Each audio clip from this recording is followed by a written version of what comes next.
So our reading today comes again from John's Gospel. It's the second of the great discourses that John records Jesus having with people. Today Jesus is talking with a Samaritan woman.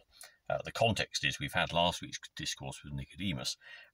There's then an episode that we hear about Jesus' disciples baptizing people in the same place as John, and how they are getting more traffic than he is, and John the Baptist making it quite clear to his followers that it's quite right and proper, that Jesus is the one, and that his own popularity should fade away.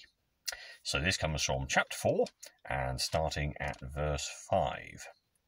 In Samaria he came to a town named Sychar, which was not far from the field that Jacob had given to his son Joseph. Jacob's well was there, and Jesus, tired out by the journey, sat down by the well. It was about noon. A Samaritan woman came to draw some water, and Jesus said to her, "Give me a drink of water." His disciples had gone into town to buy food. The woman answered, "You are a Jew, and I'm a Samaritan. So how can you ask me for a drink?" Jews will not use the same cups and bowls that Samaritans use. Jesus answered, "If only you knew what God gives, and who it is that is asking you for a drink, you would ask him, and he would give you life-giving water." "Sir," the woman said, "you haven't got a bucket and the well is deep. Where would you get that life-giving water? It was our ancestor Jacob who gave us this well. He and his sons and his flocks all drank from it. You don't claim to be greater than Jacob, do you?" Jesus answered, "Whoever drinks this water will be thirsty again, but whoever drinks the water that I give him will never be thirsty again. The water that I will give him will become in him a spring which will provide him with life-giving water and give him eternal life." "Sir," the woman said, "give me that water. Then I will never be thirsty again, nor will I have to come here to draw water." "Go and call your husband," Jesus told her, "and come back." "I haven't got a husband," she answered. "You are right when you say you haven't got a husband. You have been married to 5 men, and the man you live with now is not really your husband. You have told me the truth." "I see that you are a prophet, sir," the woman said. "My Samaritan ancestors worship God on this mountain, but you Jews say that Jerusalem is the place where we should worship God." Jesus said to her, "Believe me, woman, the time will come when people will not worship the Father either on this mountain or in Jerusalem. You Samaritans do not really know whom you worship, but we Jews know whom we worship, because it is from the Jews that salvation comes. But the time is coming, and is already here, when by the power of God's Spirit, people will worship the Father as he really is, offering him the true worship that he wants. God is Spirit, and only by the power of his Spirit can people worship him as he really is." The woman said to him, "I know that the Messiah will come, and when he comes, he will tell us everything." Jesus answered, "I am he. I who am talking with you." Many of the Samaritans in that town believed in Jesus because the woman had said, "He told me everything I have ever done." So when the Samaritans came to him, they begged him to stay with them, and Jesus stayed there 2 days. Many more believed because of his message, and they said to the woman, "We believe now not because of what you said, but because we ourselves have heard him, and we know that he really is the Saviour of the world." And this is an incredibly deep and rich reading. There are so many interesting things that take place here. We've got the context and the situation and the people. Jesus, a male Jew, talking with a woman who is a Samaritan. We have the male-female thing. We have Jews and Samaritans. And we have just the impossibility of that conversation taking place in the first place, because it shouldn't happen. There would be uncleanliness. There would be just bad things. Would be the way that people were brought up. They think that wasn't something that you should do at all. We have the place. It's in the place of Jacob's well. the very place where Jacob, recorded in the Old Testament, laid down and had that dream of a ladder connecting heaven and earth, that heaven and earth could be connected.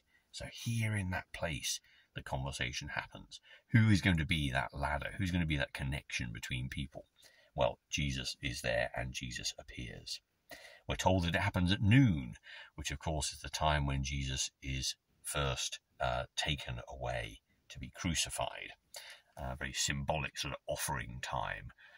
But there's also a time, of course, when it would be most hot, and a time when most people wouldn't be going to the well to collect water. So is there something about the woman that makes her embarrassed to be seen in public?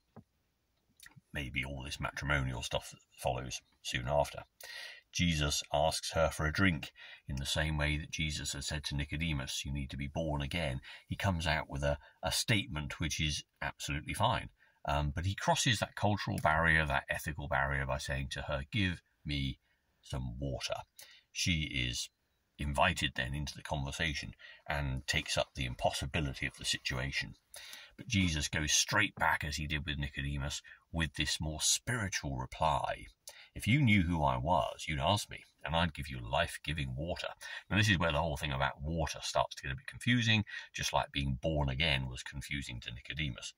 But the woman, unlike Nicodemus, is much better able to have that conversation. She enters into a dialogue with Jesus, which increasingly improves her recognition of who Jesus is, unlike Nicodemus, who just got more and more flabbergasted and confused. So they have this conversation about water, and Jesus talks then, forgetting about the well and the bucket and all those other things, not about water, but about a deep relationship with God, a infilling of a person's soul with God's Spirit, which would fill you up to the brim, which is where water is a helpful and unhelpful metaphor for this whole conversation. Give me this water, she says, and I'll never be thirsty again, and I'll never have to come here again. Which is interesting, isn't it? Because you're satisfying a physical thirst, but I won't have to do this again, and maybe again. It's an embarrassing thing to have to do, as well, of course, as hard physical work in the heat of the noonday sun. Jesus changes the conversation, seemingly in verse 16, abruptly away from wells and water and stuff like that, and says, go and call your husband. Now, there are two strong themes going on here. One, of course, is what seems to be happening, and most likely, I guess, on the surface. Well, I say most likely, I'm not sure I really understand that, but there is obviously a powerful theme where he simply says what it says in the words. Go and call your husband. I haven't got one, she says, and talks about the fact that he says, yes, you've been married 5 times, the person you're married to now isn't there, etc. And, on the face of it, that seems to sum up quite well with our own view of the termination of that part of a conversation, when the woman says to Jesus, I see you are a prophet. So we might deduce, he's able to perceive her life situation and understand her and knows things about her. He's a spiritual man. But there's another train of thought, that the words go and call your husband refer more to a spiritual relationship, where Jesus is essentially saying, go and get your God, go and get your master, go and get your leader, go and get the deity to whom you provide and give allegiance. And in that context, when she says, well, I haven't got one, Jesus says, well, yes, you're right, you say you don't have a God, because you've been married to 5 men and the person you have now isn't really your God either. So, and that ties in some commentators' thoughts, with the idea that in Samaria there were 5 different leaders who all came in and took over the kingdom, all of them bringing in different pagan beliefs and rituals and systems, which diluted down their sort of Jewish heritage, and that's what makes the Samaritans different, and that's what makes the Jews despise them. So when Jesus says, you're right, you don't have a husband, he is saying, you don't really have a leader, you don't have a God, you're confused, you're spiritually directionless. And that would make sense, you see, a little bit when she says, well, I see you're a prophet, and then goes on to talk about worshipping on this mountain or on Jerusalem, because when the Jews came back from exile from Babylon, the Samaritans, who were part of those Jews who came back, offered to help rebuild the temple in Jerusalem, and the Jews wouldn't have it. They spurned them and turned them away, and so causing that division. So we have a temple in Jerusalem, and we had a temple which was then later destroyed on this mountain in this place. Not actually on that mountain, but close by. So we then get into a discussion about God is spirit, and anyone, anywhere will be able to worship God because of what Jesus has come to do. And he says to her, doesn't he, when she says, I know the Messiah's going, I am he says, I who am talking with you. And in our own English translations, we miss out the fact that Jesus also uses that phrase, I am, which of course we hear God saying to Moses in the burning bush, that word, I am. Yet Jesus literally saying to this woman, I am God. And she totally understands that and believes it for herself. And she goes off back to the village and tells other people her story, tells them what's happened. She gives her testimony. And loads of other people from the village come out. And so there are more encounters, unlikely and bizarre and unexpected. The people sum up the fact that, yes, it was great what you told us about your experience of meeting this man, but now we've met him, we understand for ourselves. And so, in summary, you see, you get this beautiful conversation and dialogue that ends up with a sense of, if people come and meet with God, if they have an encounter with God, if they experience God in their lives for themselves by the Spirit, not through any tradition, not through any special place, but just in the moment, experience God in their hearts and minds, then there is understanding, there is belief, there is faith, and there is for them that filling up with God's Spirit. A transformation that means they'll never be spiritually thirsty again. They won't be seeking and vacillating between different suggestions of what might make them happy, but instead they've connected with the real, true and living God. And because that's by spirit rather than by tradition or place or context, that is available for all people everywhere. And of course, last week's conversation with Nicodemus was totally expected because it's a Jewish leader. This one is totally unexpected, so we're crossing cultural and so many other lines of society to say that God's love is for everyone. And when people truly meet with God and accept God, then there is that transformation, an utter transformation.